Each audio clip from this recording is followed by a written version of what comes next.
Hey guys, today Giraffe Clock and I are going to take on Jungle Hunt on the Apple IIe, and we'll see how it goes.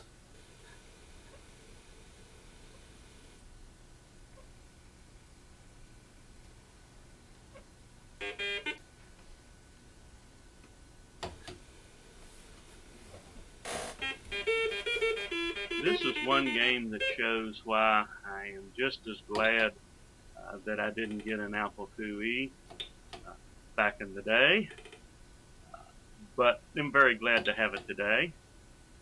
It looks very good, but even compared to the Atari 2600 version, or just about any other version I've seen, the sound isn't all that great.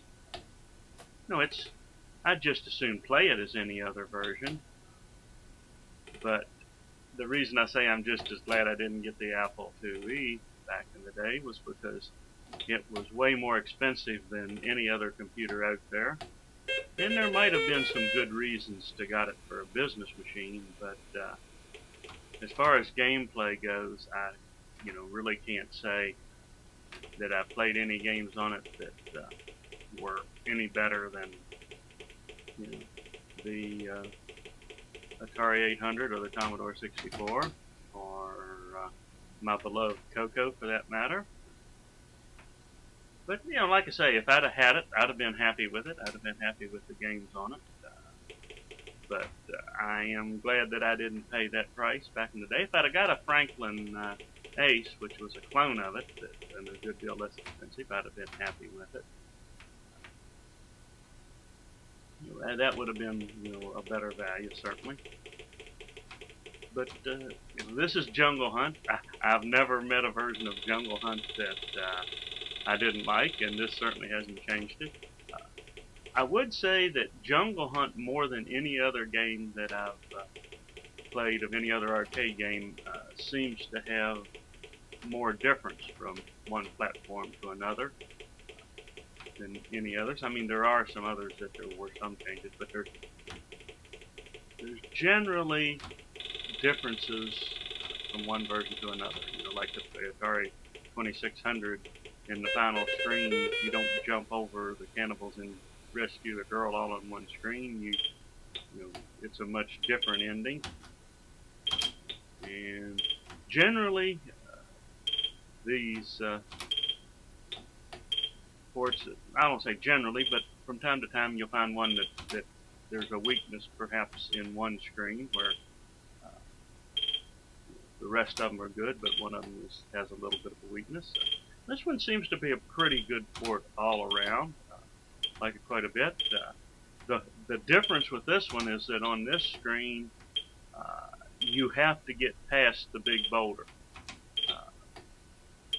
On most of them, you have two big boulders the first time you come through, and if you have enough extra lives, you can just get killed a couple times and come on past them.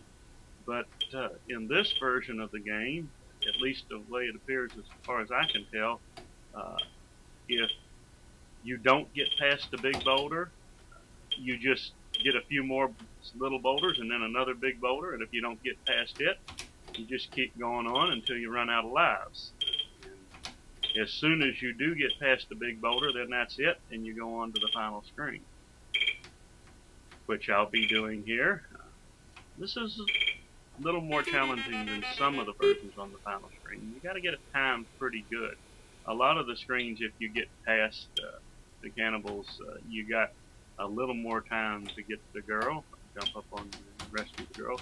This one doesn't leave you quite as much time, so I'm struggling a little more with it, but I will get through it, and I very much enjoy playing this game.